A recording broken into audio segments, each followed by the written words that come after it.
Good morning, students. This is Civics Class 8th, Chapter 1, the Indian Constitution. Today is going to be our next class, that is the last class on this chapter. Secularism. A secular state is one in which the state does not officially promote any one religion as the state religion. We will read more about this in the following chapter. Secularism mean धर्मनिरपेक्षता, जिसका अर्थ है कि कोई देश किसी धर्म को अपना गवर्नमेंट रिलीजियन या ऑफिशियल रिलीजियन डिक्लेयर नहीं करेगा। उदाहरण के लिए हमारा देश भारत, हमारे देश की सरकार किसी धर्म को राष्ट्रीय धर्म स्वीकार नहीं करती, सभी धर्मों को समान आदर देती है और सभी धर्मों को अपनाने वाले लोगों का भी समान आदर करती है। You now understand the ways in which countries history often determines the kind of constitution that a country adopts for itself. The constitution plays a crucial role in laying out the ideals that we would like all citizens of the country to adhere to, including the representatives that we elect to rule us. Just like in the game of football, a change of constitutive rules will affect the game. Indian constitution has been amended over the years to reflect new concerns of the polity.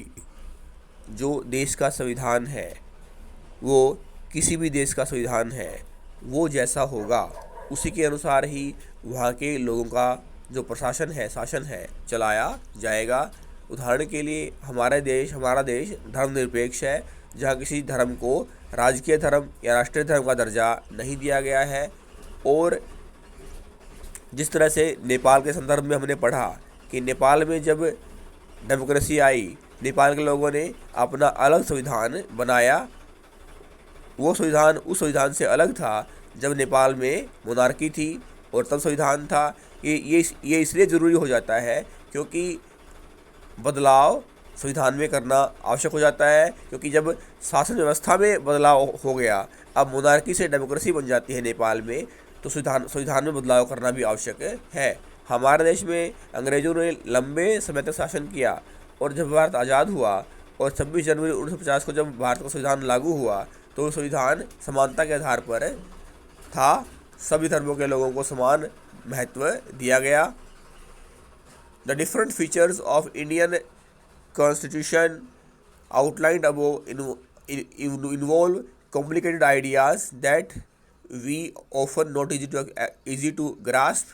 Don't worry too much about this for the moment. In the rest of the book, as well as in our higher classes, you will read more about these different features of the Indian Constitution and understand more substantially what they mean. इस chapter में हम लोगों ने हमारे देश के संविधान की विशेषताओं के बारे में पढ़ा। पहली विशेषता फेडरलिज्म, दूसरी विशेषता पार्लियामेंट्री फॉर्म ऑफ गवर्नमेंट, तीसरी विशेषता सेपरेशन ऑफ पावर्स, और चौथी विशेषता सेक्युलरिज्म और फंडामेंटल राइट्स। इन विशेषताओं के आधार पर हम इस निष्कर्ष पर पहुंचते हैं कि हमारा देश सभी धर्मों को समान महत्व देता है। In above photos show various members of the Constituent Assembly signing a copy of the Constitution at the final session on 24 January 1950. The first photo from top shows Prime Minister Pandit Jawaharlal Nehru signing. The second photo is Dr. Rajendra Prasad, President of the Constituent Assembly. The last photo shows the following persons from right to left: Sri Jai Ramdas, Daulat Ram, minister for food and agriculture; Rajkumari Amrit Kaur, health minister; doctor John Mathai, finance minister; Sardar Vallabh Bhai Patel, deputy prime minister; and behind him Shri Jagjivan Ram, labour minister.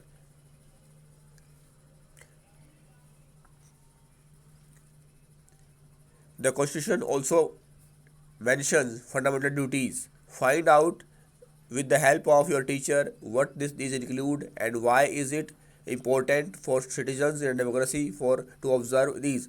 हमारे देश में मौलिक अधिकारों के अलावा 10 मौलिक कर्तव्य भी दिए गए हैं, फंडामेंटल ड्यूटीज़ भी दी गई हैं, जिसके अनुसार देश के लोगों को प्रेरित किया गया है कि वो वैज्ञानिक सोच अपनाए। थैंक्स।